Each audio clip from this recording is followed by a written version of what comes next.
আসসালামু আলাইকুম দর্শক। 1.5 বছরের অভিজ্ঞতা এরকম কোনোদিন হওয়া দেখিনি। আসলে এখানে আছে 3টা জল। আসলে জলাম বলে আমাদের এলাকায়, অনেক অনেক জায়গায় জল বলে। 3টা জল, বাচ্চা কিন্তু সুস্থ আছে।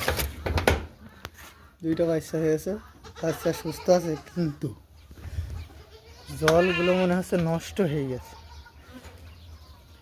এরকম কোনোদিন হওয়া দেখিনি, নষ্ট হয়ে গেছে, গন্ধ বেরোচ্ছে। জল একটু তরতাজা থাকে।